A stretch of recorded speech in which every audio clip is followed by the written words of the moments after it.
All right, Paul. All right, Paul. All right. Well, turn your mic on, and I'd love to have you come up. Did we only met through Kirkman, right? Yep, when sir. you guys came and evangelized and helped. Which, by the way, I know this guy from Kirkman as well. Yeah. So I want you to come up and present and kind of tell us what the Lord has you doing there. We also have a video whenever you want us. We could start with that if that's what you prefer. You just kind of. You're going to show a video. Let me talk first and talk about the field would be good. So start the video first? Let me talk about it first. Got it? That'd be great. Okay. That's all right. Yes, sir. I'm not going to preach, but I want to share a couple of verses. Go to a passage, Matthew chapter 9. Okay, go to that with me. If you will, go to Matthew chapter number 9. Matthew chapter number 9. He's got one of my prayer cards here. If you want, preacher, I'll leave some with you. You can give to the folks here. But it's really hard to see. This is the worst of all the prayer cards we ever had made. This graphic here is what I want to talk about this evening is this right here, how big Alaska is compared to the rest of the lower 48 United States. If you take a map of Alaska and put it over the lower 48 states, it goes from California to Florida. It's just gigantic. And even the lady that's done the cruise ship to Southeast Alaska kind of looked at, her eyebrows. It really is. Most people don't realize that. And when you take that space there with very few roads, there's 250 villages across that to try and reach with the gospel with no roads. Okay, 200, imagine that, 250. How many bridges did you drive across to get here tonight? There's no bridges across the river, so there's no roads. So by boat, snowmobile, or airplane is the only way you're going to reach those people. There are 100 villages, remember California to Florida, there's 100 villages that don't even have 100 people in them. Okay. Next month, my family will be flying from Anchorage, South Central Alaska, will be flying out to the Aleutian Chain. It'll be a 3-hour Boeing 737 ride one way to that island, that West Island. It's further west than Hawaii. It's further south than Ketchikan. There's so many things about Alaska I could blow your mind with, just things that I've learned and understood. The thing is me and one other preacher in Alaska that is focusing on circuit ministry and evangelizing in these small villages. Most of the larger towns, Ketchikan has a few Baptist churches. Juneau's got at least 3. There's Baptist churches, Bible-believing churches that preach the gospel in the larger towns and cities, even the ones off of the road system.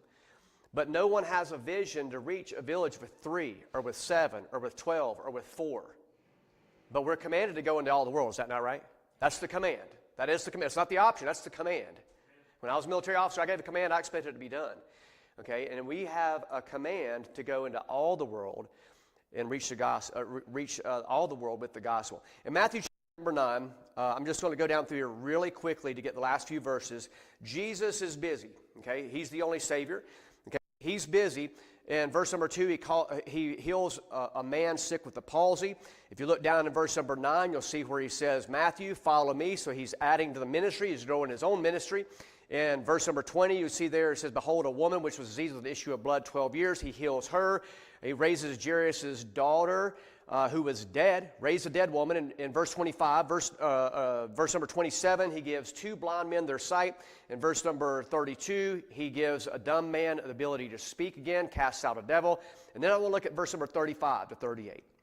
Jesus went about all the cities and villages. That's what I do. I try to go to all the cities and villages, teaching in their synagogues. Most of these villages where I preach, they've got a church of some sort, a church, lowercase c, building. I preach in an Episcopal church building most of the village. I preach. So there's a synagogue. There's a building there where religious people meet, and they've got religion. The native people, they have religion, but they don't have a relationship. That's the problem. Okay, so teaching their synagogues and preaching the gospel of the kingdom and healing every sickness and every disease among the people. The biggest thing I see that hinders people from getting saved is alcoholism. Our social government wants to call it a disease, but you and I know it's a sin. Okay, that's the problem. Verse 1, but when he saw the multitudes, he was moved with compassion on them, because they fainted and were scattered abroad as sheep having no shepherd. And that's remote Alaska. Jesus, all through this chapter, ministering to people, and then he a multitude.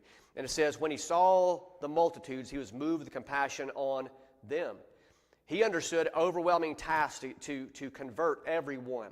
And then when he left at 33 and a half years old, he left you and me the command to finish the job. He did his. He said it is finished on the cross, right? He did his. It's up to me and you to finish the Great Commission. And he says, they were scattered abroad as sheep having no shepherd. Then saith he unto his disciples, the harvest truly is plenteous, but the laborers are few. And here's what to do, okay? Pray ye therefore. Baptist Church Road here, a mutual friend of ours pastors that. There's no way even these two guys are going to all of this part of Utah. Not going to happen. That's where you guys have to help them. That's where all of us collectively need to pray for more laborers in the harvest. Because, hey, it took me an hour to get down here, and I'm passing by thousands of people. I don't like big crowds of people. I just don't. I get nervous. I get claustrophobic in big cities. I don't like it. I like the small places where God's called us to. Now, I think he may show the video of the McDonald family. I'm not sure what he's going to show, but we have a circuit up there.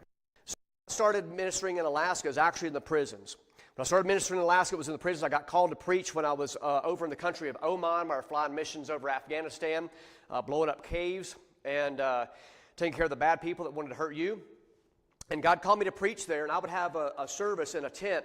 It's usually 1 or 2 in the morning. That's the shift I was working, so that those people are the people that I minister to. And God called me to preach there. When I got to Alaska, my dream assignment, finally got there the second time in my 20-year career. Started preaching in the prisons, and I noticed that this would be about the crowd I would have in a prison. You know, half a dozen to maybe 12 people on a good day in one of the larger units I preached in several different prisons up there in Alaska. But I noticed that most of the people that would come to the services, they were in their 50s, 60s, 70s, Native Americans, and for the first time hearing the gospel. Why didn't they hear the gospel when they were this age, or our age, younger, than they were? It bothered me. And then, I kept doing it, just preaching and lead some of them to the Lord. And then my pastor's son, who had a boat, he said, hey, let's go to Stevens Village and see if they'd let us have a vacation Bible school. I didn't know where Stevens Village was. When I found out it was on the Yukon River, I was like, great, I'm gonna kill a black bear. I took my 30-06 and we went up there for a few days. It took us a while to get there. That's part of my circuit. I'm still preaching that village today. I stepped off that boat in that village, and I saw a third world country in an Arctic climate with free drinking money and no law enforcement. Maybe 40 people that day. That village now has about 12 people in it, okay? The 40 people there, and this lady named Deborah, she's in the new video coming up. We actually got an interview with her. She followed us around that was in 2005. She followed us around that village that day, and when we got ready to leave, the river's down the bluff quite a bit where the water erodes, this real steep bank there. I'd climb down there, and that woman is standing, she's looking down at me, and she has rivers coming down both cheeks, and she's just quivering, her lips are quivering, she is weeping. And she asked me 2 questions that changed my life forever. Remember, I was already curious, how come these people don't have the gospel? And this lady asked me these 2 questions. She says, why do you have to leave? And when can you come back? And I was crushed. Man, it just like turned my world upside down. It's like I didn't feel like I was moving. It's like in my mind, I closed my eyes, I just feel like the world just turned upside down. I'd already surrendered to God's will to preach. I'm willing to go to hot, flat, sweaty, ugly Mississippi and be assistant pastor to Brother Dan Carr. He's my best friend. He'd offered that to me, and I was like, I'm nervous God's going to call me here. And he did. And man, I'm telling you what, I haven't looked back. It's been such a blessing. And just in that village in 2005, that lady that saw me when we left, I got the privilege of leading her youngest sister to Christ about 2 weeks ago in Fairbanks, Alaska. So I'm telling you, man, it's a long, hard, arduous process. Thousands of miles, thousands of dollars just to preach to a handful of people. But man, I'm telling you what, I am having the time of my life. I am having the time of my life. I'll let him show the video there, and if you want to do some questions, I'll do that. I'll stick around as long as y'all are willing to let me talk to you. Appreciate you, brother.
pulled up a map here so you can kind of tell us. So where are you at exactly?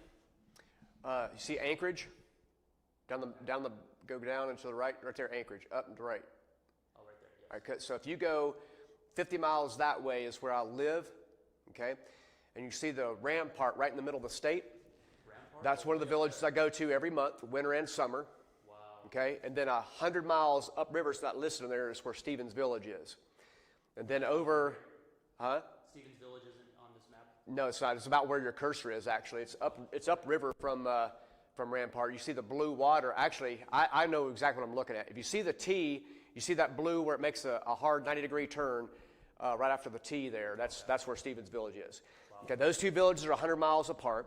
And then we used to go near Tanacross. If you look at Fairbanks and go down towards Tanacross, there was a village off the road system called Healy Lake. Had 4 people there.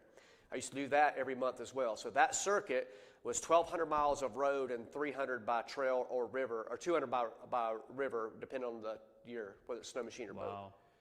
Yep. Oh, well, look at you. So south of there. South of here? Yep. There's the Yukon River. You see Beaver. There's Stevens Village.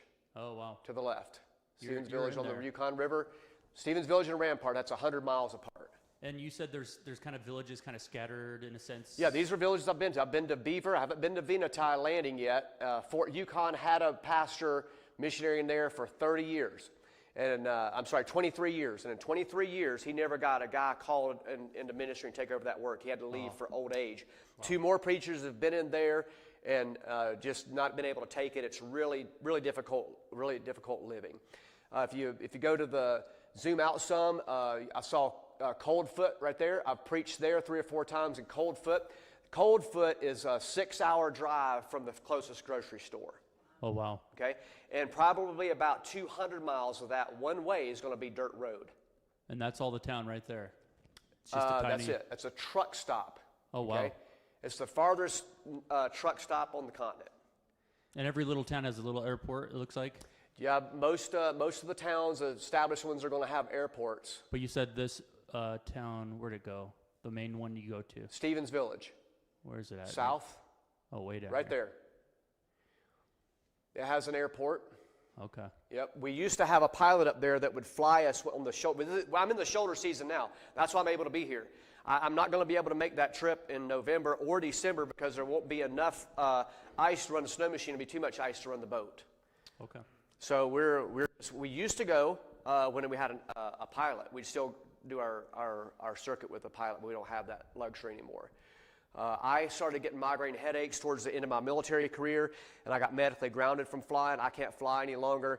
I can't get a pilot's license to fly, but I can fly ultralight, and so that's why I got into the paramotoring. If you look, zoom out some, brother. All right there. Now go to your left. See the water goes up on the upper part there? Keep going. Right in there. Let's see here. Zoom in on the north bank. Go on the north bank. Up here? Yep, zoom in. All right, that's enough. Now go that way. It's upriver. Keep going.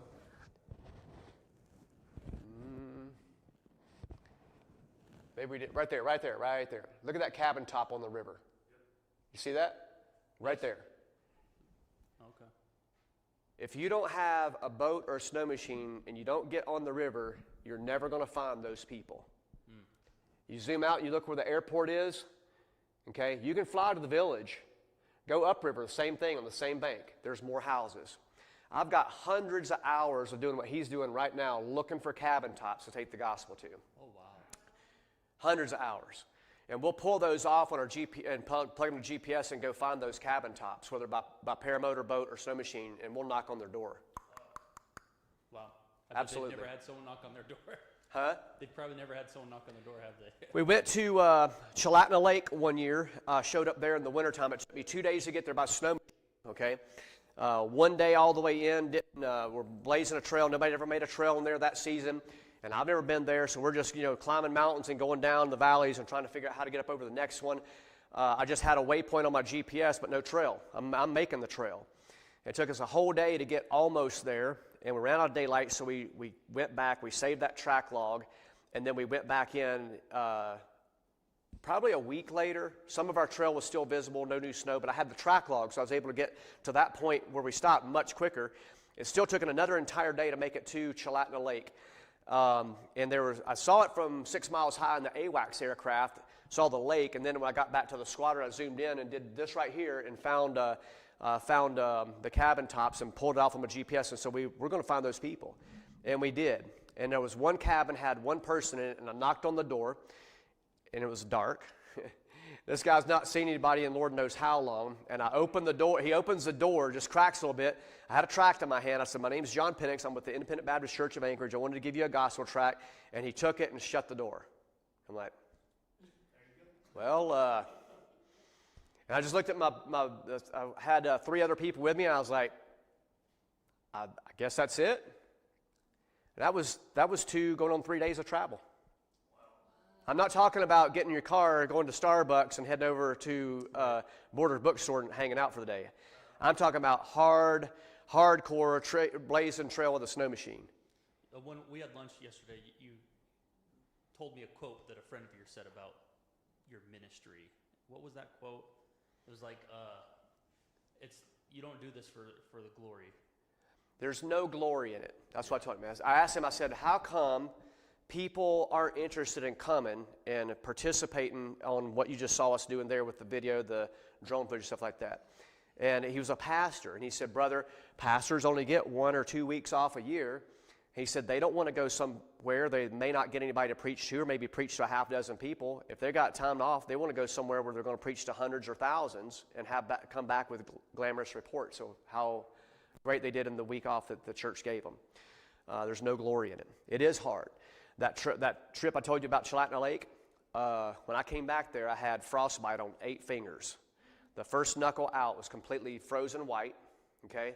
And it took a long time for the blisters to come off. You know, if you've touched a hot stove and you blister your finger on a hot stove, well, imagine sticking it in boiling water and getting it all the way around.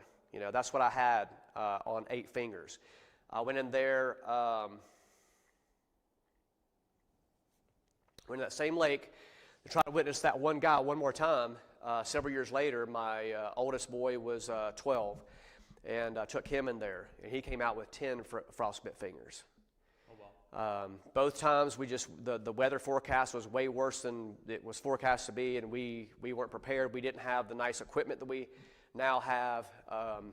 So it's been a long time building the ministry and getting the equipment. That RV you saw, I didn't have that when I started. I had a two-wheel drive Ford Excursion I used for 7 winters up there, towing a trailer all the way to the Yukon River Bridge with that, a gas engine, and it's still my favorite truck. It's never left the road. I've done wheelies with it over some of the frost heaves, but it's never left the road. I've only had to be pulled out one time. God has, man, I'm going to weep and wear black for a month when that truck finally goes out. I got 338,000 miles on that truck. Hey, you're a man. You know what I'm talking about. I've changed that alternator once. Never changed the water pump. Never rebuilt the transmission, and towing hard, heavy loads on dirt roads. I love that truck, man. So, Connie, you need a new vehicle. Get that. Yeah. Well, they don't. If you got a house and it's insulated, you don't have to go out. They'll stay in their houses for days. They don't have running water in their homes. They don't have running water in their homes. They live a very meager life. A lot of it's welfare. They don't work jobs. It's similar to Indian reservations down here. They get government funding for things, government-built houses. A lot of people. This is a really disconnected village here. And there's this is indicative of a lot of villages. Stevens Village really is a good average of the 100 under 100, because there's some that do have running water, there's some that do have generators, there's some that don't, but they don't have to leave. In Stevens Village, most of them are they get enough money to get some alcohol, and they share rides to town and truck it in. It's illegal to have it there, but there's no law enforcement. There's nobody going to arrest them or confiscate it. It's just different. You'll never understand it by watching YouTube videos, ice road truckers. You'll never get it. Yeah, we've been on that road going up to Coldfoot and beyond, and we pulled trucks out of the ditch. We've seen several trucks left the road. Saw them spin out on hills. I've spun out 3 times trying to make it up, or twice. Spun out twice on one of the mountains up there. I made it over the 3rd try, but I've never I had to be pulled out of, got stuck once in a parking lot. And it was at the trailhead at the Yukon River Bridge. And it was so cold, the truckers weren't even running the highway. It was 36 below. And I had gotten the truck stuck the night before coming in there. Most of our travels up there is in the dark. We're using our daylight hours. We're in the village, so we're traveling at night. Long days, 16-hour days. I'm talking about getting up and getting in the driver's seat and not stopping until the engine shuts down 16 hours later. And it counts the trail in and out of the village too. But this just things God did. I already told you how it's a God thing that truck's still running. It really, anybody can relate to that. 338,000 miles on a gas engine, towing hard, heavy loads most of its life. That's insane. That's God fixing that. It's only been struck once in a parking lot. When I was turning around, I was going fast because I don't want to get stuck. I don't want to spin out. So when I hit the brakes, the front tires braked, and the trailer kept going and pushed my back end over into a snow berm. And I had a guy from Alabama with me, and I'm like, oh man, I'm saying I just don't want him to panic. His name was Greg Wilmore. He was a pastor. And I was like, I just don't want him to panic. I don't have a satellite phone yet. We're just brand new in this. And nobody had thumbed down on the road over here to help me.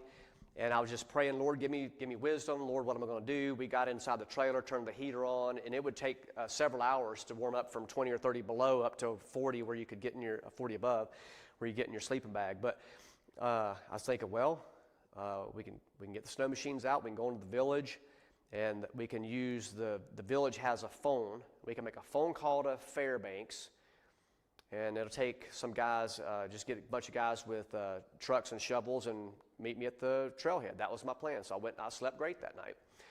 And the next day when we got out, I wish I could show you pictures of the situation here. Well, actually, the main road out here, that's about how far we are off the road in this little turnaround. And we don't have any windows on the trailer. It's insulated. And the 5 minutes that we could have stepped out of the snow machine trailer down onto the ground, go over here to our snow machines, I look up over the road, and there's a Volvo front-end loader with tires on it this big going up the highway. Never seen that in my life. And we're just doing this, got this guy's attention. He turned in there, and I said, hey, man, I'll make you a Starbucks coffee if you pull this thing out for me. I already had a tow rope ready. He pulled me out, took me all the way around that thing out to the road, and when I undid my rope, he left. No thank you, no goodbye, no nothing. Never seen that in my life. Before or since. That's a 5-minute window when we got out of our trailer to fire up the snow machines, put our helmets on, and leave. My God's all over this. Amen. Yeah. I did 7 wheelies with that truck on that trailer in the winter on those icy roads. Front wheels off the ground. You could do this. Nothing's happening. Kaboom. 7 times in one trip and never left the road. Okay, we got frostbite, me and my oldest son. We've had problems. We've had lots of problems. But I'm more scared driving in this traffic down here.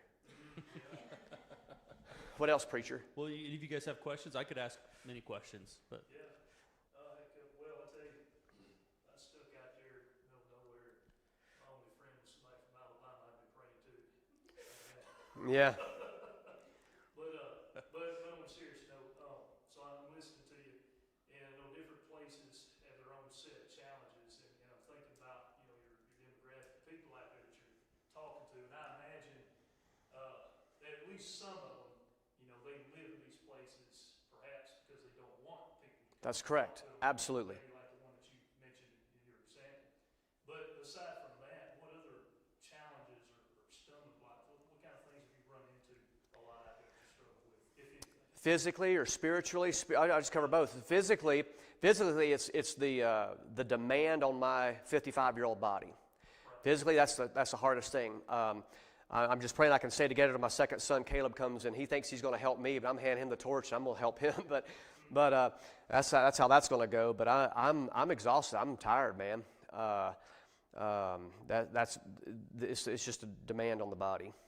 We need 20 of me up there. Would not be too many. It absolutely would not be too many. Physically speaking, that's it. I've spent more time away from my family in the first 8 years of ministry than I did in 20 years in a military career.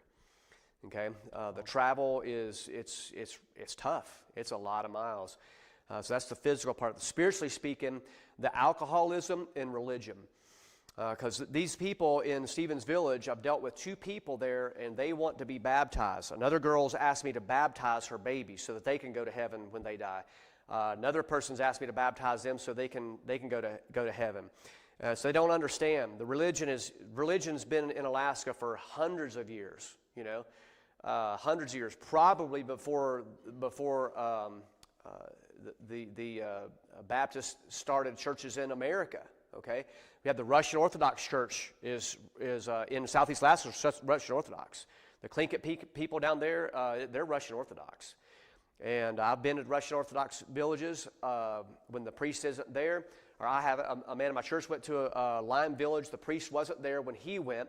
They went given evangelistic outreach, given tracts and John, Romans, and Bibles to people in Lime village. A month later or 2 goes by, they go back in there to follow up, and no one would speak to them. The Russian Orthodox priest who does his circuit like I do had come through the village, collected all the stuff, and said, look, if you let those Baptists in your home, I will condemn your soul to hell. Okay? That's what the religion does, and these people believe it because that's all they've ever known. And we come in with the truth. They've never heard the truth. So it takes a long time to build trust. Okay? 15 years I've been going to Stevens Village. This lady gets saved a couple of weeks ago. A long time to build trust. And then there's the alcoholism, drug abuse, child molestation, rape, incest. I mean, it's thick, man. It's thick. I doubt there's, I ain't making fun of your kids at all, but they're not, you know, so I can say this because they're thinking of something else. But there's most girls have been abused by multiple people by the age 7. Okay? There's people that have children, ladies have children several years apart. They're not even really sure which guy's the dad of these children sometimes. Okay? It's just things that you don't really see rampant down here. You might hear about it on the news or something, but this is rampant, man. Oh, yeah. Well, there's no accountability. There's no gospel light. There's no truth. There's no Holy Spirit. I've been in indwelling people. I've been in that village, and I'm not trying to be voodoo-ish and funky, nothing like that, but I believe Satan himself, Satan's somewhere. Where is he right now? Where's Satan? He's on the earth. He's the God of this world. Where is he? Where is he? He's physically somewhere. He can't be everywhere. He's not omniscient, not omnipotent, not omnipresent, but he's somewhere. One, even the spiritual oppression that me and my preacher friend felt in Stevens Village. It's only been once, but once was enough. I've never had that feeling that, man, it's like something's in my face. What is it? There's a confrontational spirit, lowercase s, in my face. It's dark. It's nighttime, 2 in the morning, and Josh, you feel that? He's like, oh yeah.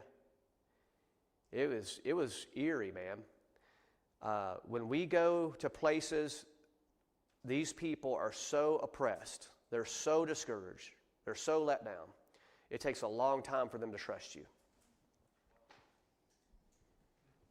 Are there other groups today that go to a lot of these villages, like other Christian groups, or not really? There's a Church of God or Assembly of God. I don't know the difference, but there's a church in Nenana, Alaska. We've seen them in Rampart the same time we were there. They were doing a vacation Bible school with the kids. And then the Kingdom Air Corps, you're familiar with them. Mm-hmm. They're evangelical. They'll fly people in summertime and do outreach in kids programs in some of the larger villages. But they're half saturated. They don't have time to go to a village of 4 or 3 or 7 or 12. It just costs a lot of money. And why am I doing it? Because I'm super spiritual? No. I had an open door in Stevens Village. The day I met that lady, the older of the 2 there, the younger native lady was her daughter. And her daughter is the first native young person I've seen get out of alcohol and get on the road system and get a job and start a life for herself. She's not a Baptist, but she got saved. She comes to our church sometimes. But she's not looking back. She's constantly having to tell family, no, I don't want to come over and drink with you. No, I don't want to spend the weekend with you. No, I don't want you to come and hang out with me. And that's constant. That's a struggle. It's not like spiritual persecution necessarily, but it's very difficult for someone that does get saved because the old life is all they've ever known. All of their friends are like that. When you and I got saved, chances are we had a plethora of Christians that we could turn from our old friends and we could find new friends. They don't have that. When I lead somebody to Christ there, I haven't got one single person baptized yet. I've got 2 on the hook, right? And that's just happened this year. But when I get somebody saved in one of these villages, oftentimes, I told you about the guy beat us. I've never saw him. He got saved. The next month I go over there, he gives me a testimony how he got saved after he heard me preach the gospel to him the previous month. The next month I go, I've never seen him since. Not there. They move around a lot. So I'll get a newborn babe in Christ. And I feel like when you birth one of your children, to be the same as you taking that little child and pitching your infant child over the fence of a dog lot and just walking off. That's what I feel like. It's great. I praise the Lord, but I'm weeping when I leave that village. Because I know they don't stand a chance at growing spiritually. Their name's written in the Lamb's Book of Life, Jude 23. We quote 22 all the time, but 23 says, others say with fear, pull them out of the fire. I've done that part. But I'm like, man, if they could get saved, if they could get discipled, if they could grow as a Christian, then they could reach people, their relatives and stuff. And that's the goal. That's the hope we all have. And in other countries, that happens. And I think the reason it doesn't happen here is because there is no other person there in those small villages. If they would move to a larger village where there was an established church, that would be their best chance of doing it. But they don't have a free house to live in there. They're living in uncle's house here. They don't have a way of making a living means in another village. A lot of the people in the smaller village, they've worn out their welcome in other villages while they've landed at this one. It's just different, brother. I've been to Thailand, I've been to Europe, I've been to Southeast Asia. I've never seen anything like your backyard. It's amazing. Alaska's America's backyard, and I've not seen anything like it. The cruise ship, the road system, totally different than what you saw in the video, is it not? I mean, that ain't catch a can, but it's Alaska. You know, yeah. Anything else? Let's have one more question, and then I'll come up and do a short Devo. So when I was in Kitchener and Juneau and all those places, they said that we went like around in May or June, I think, just because I thought, well, let's play it safe, Mm-hmm. But I think, doesn't it get like an enormous amount of snow where they can't even live there? They have to go elsewhere? Nobody has to evacuate because of the amounts of snow. They may be stuck there for a long time. I've been stuck, unplanned for weather, for roads and temperatures and et cetera. But the most amount of snowfall does happen in southeast Alaska because it warms up and the air condenses.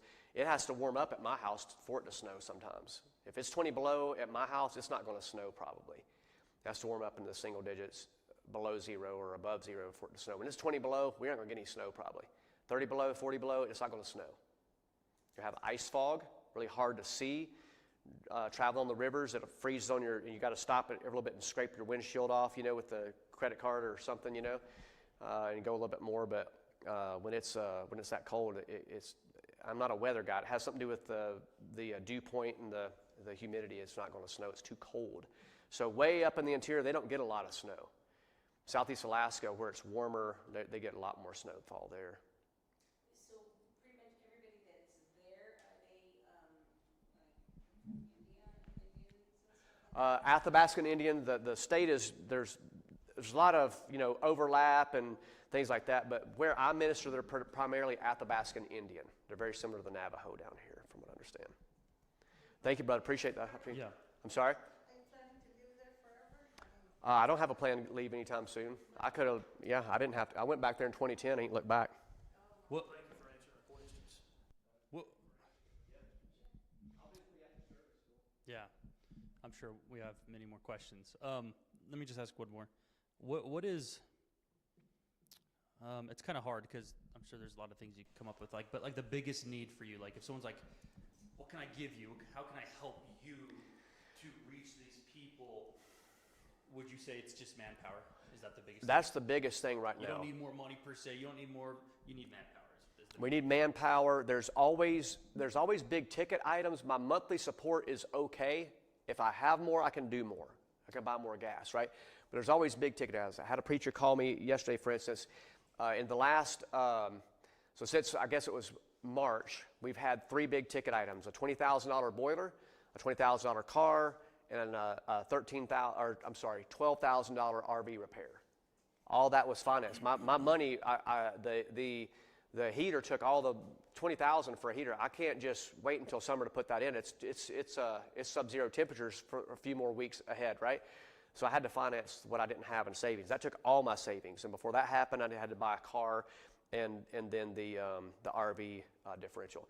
So those things we're currently paying on. We're not late on or behind on anything, but it'll be a long time before that debt is paid down, and then we start saving for the next summer. There's always big ticket items, but our equipment. The equipment alone took probably, I guess, about 8 years to finally get it where we've built up our equipment to where we can kind of, it's stable, we can maintain it.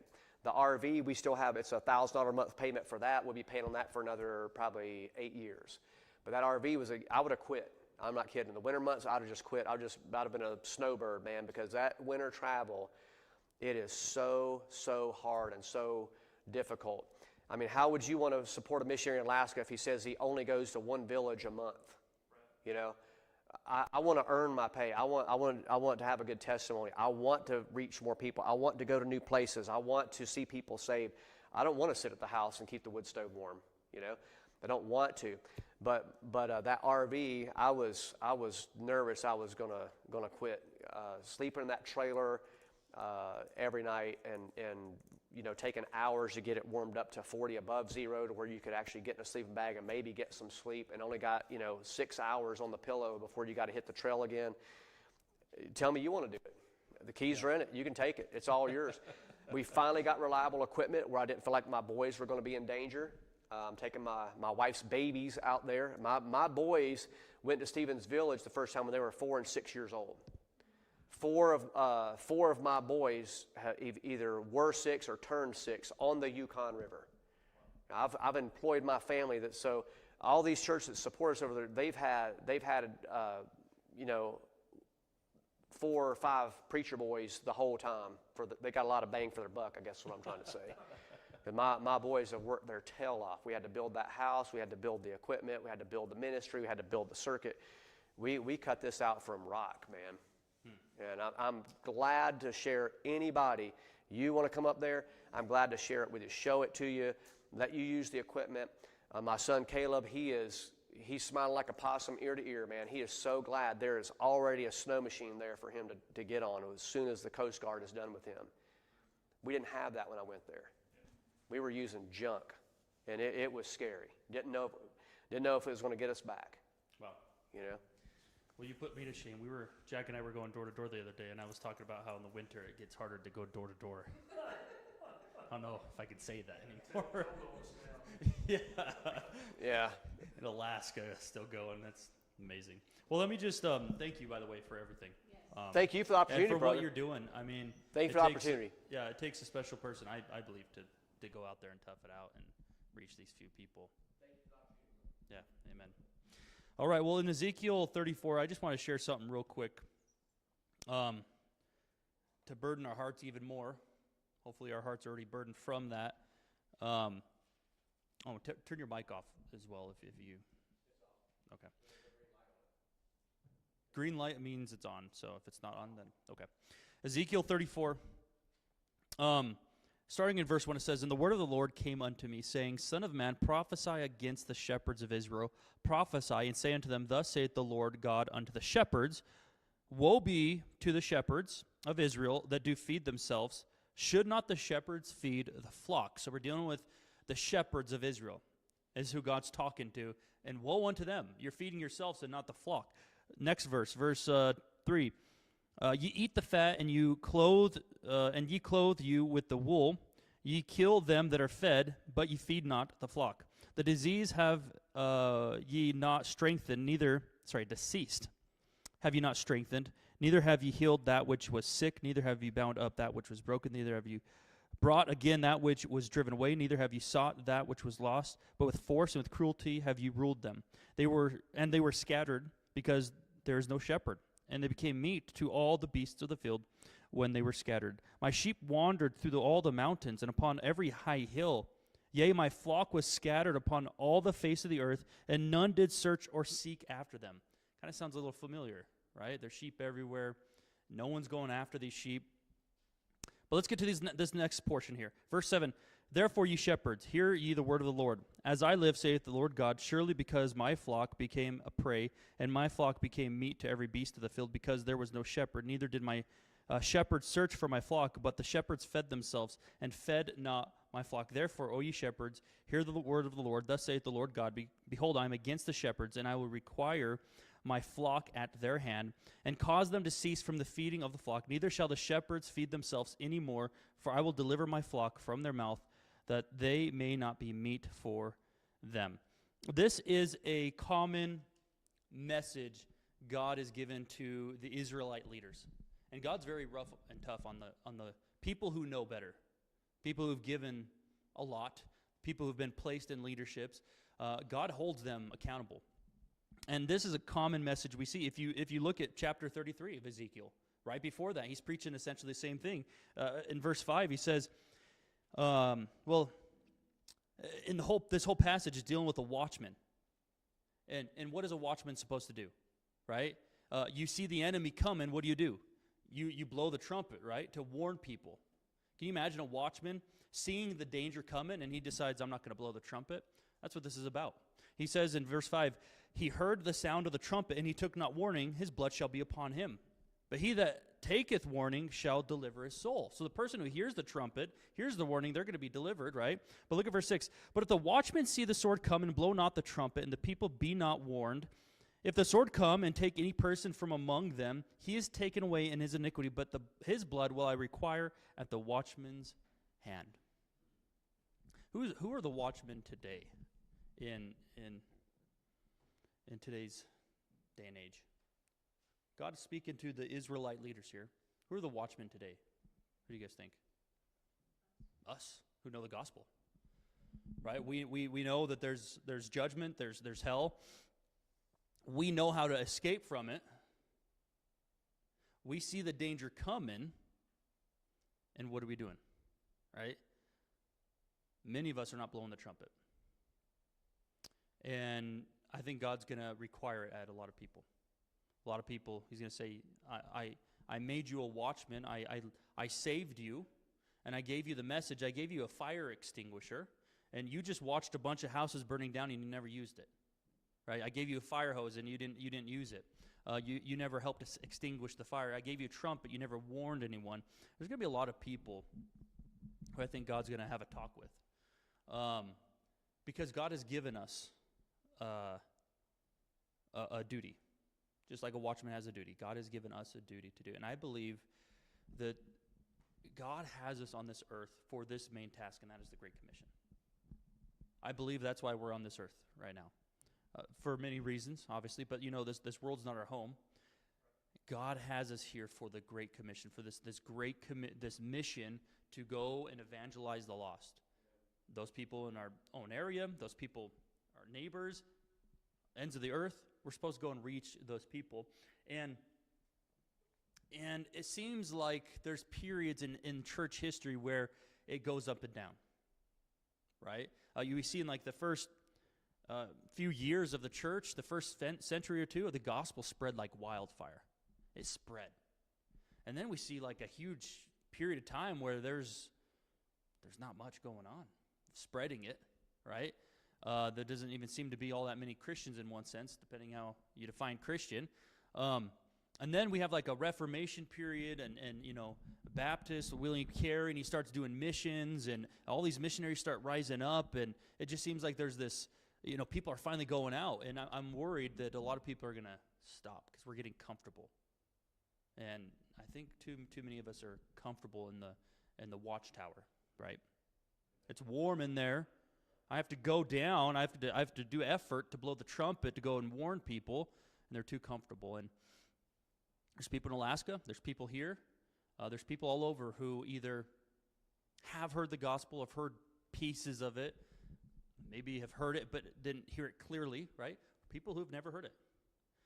As I go door to door here, I meet people, and everyone knows the name Jesus and certain biblical words, but I'm convinced a lot of these people have never heard the gospel.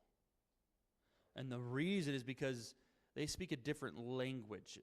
The word grace, the word faith, all of these things mean something different to the people here. And so every time they do hear the gospel, they're hearing something different, right? Well, how are they going to hear the truth? Well, we're going to have to share it with them. And in Ezekiel 33, just let me share a few more verses. Verse 7, So thou, O son of man, I have set thee a watchman unto the house of Israel. Therefore thou shalt hear the word at my mouth, and warn them from me.